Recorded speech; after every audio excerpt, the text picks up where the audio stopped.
Last night, we gathered as a community here at Sinai Temple and celebrated Shabbat with our friends from Faithful Central Bible Church. It's a long-standing tradition here at Sinai Temple to celebrate Shabbat in honor of Dr. King on an annual basis. But I have to tell you, I don't use that word lightly, friends. For over the last almost 100 days, and can you believe 100 days, friends and even family have been silent in response to the egregious attacks on the Jewish people in the state of Israel. But I was reminded last night, and I have been reminded over the past few weeks, that friendship, it doesn't manifest overnight. But rather, friendship grows on a foundation that needs watering, tending, nurturing. We can't afford to neglect our friends, and our friends know they can't afford to neglect us. This morning, on MLK weekend, I wanted to share a few lessons from Dr. King. I want to share some wisdom from the Torah and share some messages from dear friends that choose to speak out, that choose to reach out when they can otherwise choose to sit back and watch Jew hatred unfold. During the week of December 15th, I received an invitation from political contributor and author Van Jones.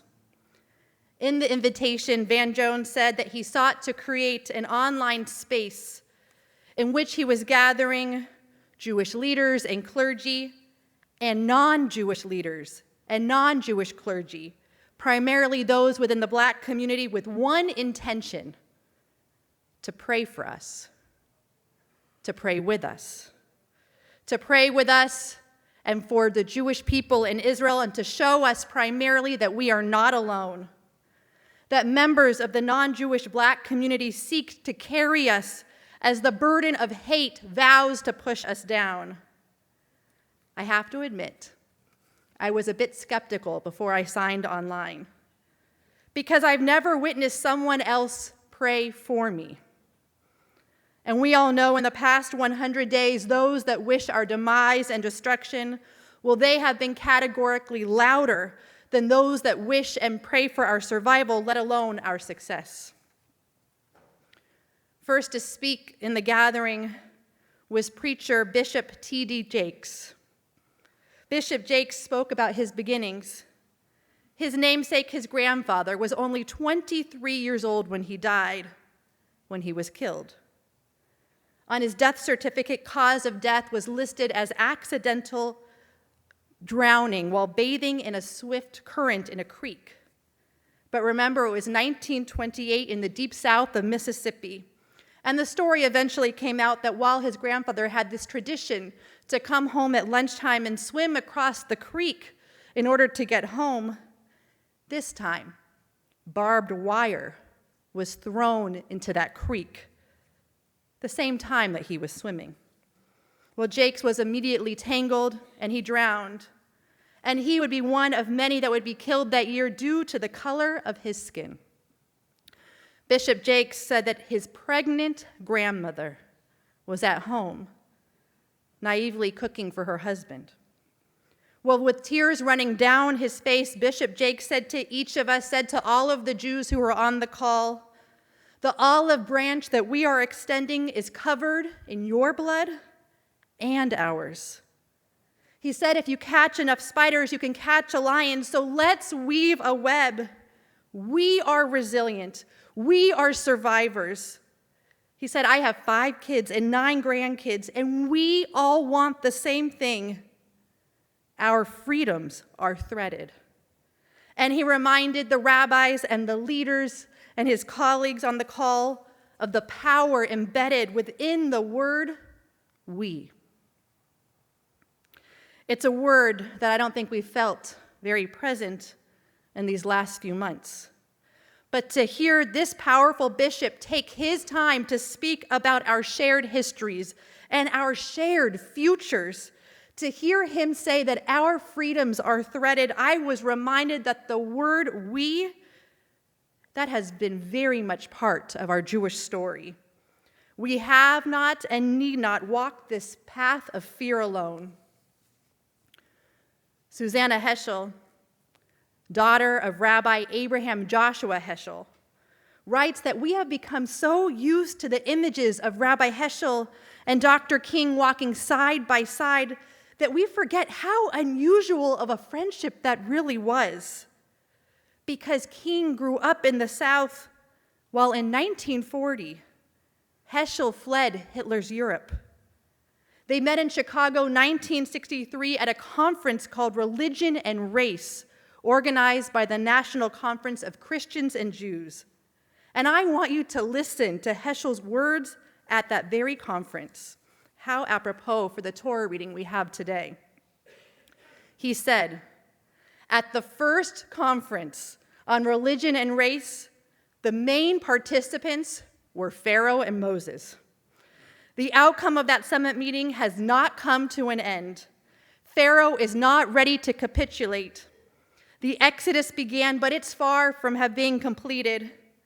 In fact, it was easier for the children of Israel to cross the Red Sea than for a Negro to cross certain university campuses."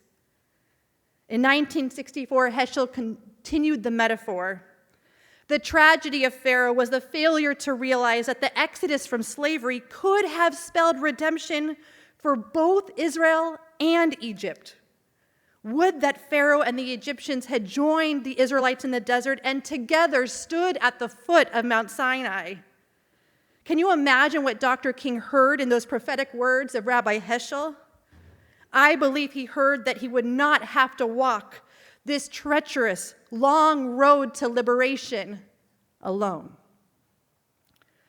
That is what the Jewish people, the state, and brothers and sisters of Israel have been missing. Voices who courageously say, "We walk this terribly frightening road to freedom with you."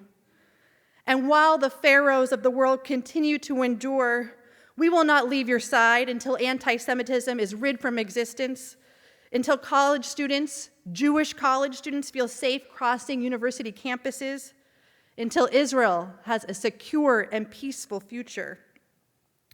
And I think because those voices of hostility have been so loud, it's been hard for us to hear and see those olive branches of friendship, an olive branch that reminds us of that shared narrative between Heschel and King, historically between the Black and Jewish communities, an olive branch that continues to sprout and calls to be watered. But those branches are there. I saw it last night. I see it every day. And for those that choose to speak out, I hope you hear me. Thank you. Thank you. Because as you know, Pastor J.P. Foster of Faithful Central Bible Church has stood on this bema on several occasions. And on one occasion and last night, he said the words to us, "I need you to survive. I need you to survive." He asked the question, "Who is your neighbor?" And he asked that question invoking Dr. King, who wisely taught, "An injustice anywhere is a threat to justice everywhere." Pastor Foster reminded us that in Selma, when the Black community heard, felt, and experienced injustice, there were the Jews. There was a rabbi who looked at injustice and said, "You are my neighbor. And we know that this injustice you experience is a threat to now, and it's a threat to tomorrow." That's why Pastor Foster and his community stands with us. That is why Bishop Jakes stands with us. That is why Van Jones convened a group of non-Jewish leaders to remind us, don't let the voices of hatred drown out the voices of love. In the Parsha this morning in Va'era, God says, "I have now heard the moaning of the Israelites because the Egyptians are holding them in bondage, and I have remembered the covenant." And the Kedushat Levi, a Hasidic master, says, at that time, the Jewish slaves in Egypt, they couldn't see past their own plight and misery. And when they cried out to God, they cried out to God in the singular. God, help me. God, save me. God, take me out of my suffering. And God chose to listen to their prayers, knowing that in redeeming the slaves, although perhaps they couldn't say it, or perhaps they weren't aware of it at the time, in saving the Jews, God knew that one day Jews would transform their prayers from help me to help the world. The Kedushat Levi says that God invests in the miraculous act of liberation, knowing that our lineage of people would one day be able to look both inward and outward, to be able to see acts of injustice and engage in the ongoing repair of our world. And so we do look outward, and we give gratitude to our friends, and we give thanks to our Creator. I want to give some ways to do that. First, we must publicly acknowledge those that offer their support. 2, we must refuse to stay quiet when others experience pain. And 3, we need to stand with those that stand with us. Tomorrow morning, first time in a very long time, we're choosing to support Pastor Foster during his church services. So I hope you'll consider joining us tomorrow morning. We're meeting at 9 a.m. Services begin at 9:30 at Faithful Central Bible Church in Inglewood. And I have to tell you, we're doing everyone a favor because services on Sunday morning, there's a 7 a.m. service and a 9:30 a.m. service. We're choosing 9:30. I hope you join us. We're going to meet there. God's covenant was to relieve us from bondage. We know that Heschel and King stood side by side. Pastor Foster stands with us. Countless others say, we see you and stand with you. But victory only comes when that shared olive branch is no longer held out just because our shared story is one of fallen brothers and sisters. But victory comes, and victory is held because of a shared narrative of redemption, of light, of love. Bishop Jakes ended the prayer gathering by saying to his Jewish friends, to be robbed of your song is to be robbed of your hope. Keep your song today, even if it feels as if it is out of tune. And so on this MLK weekend, we must hold that prayer deep within our hearts.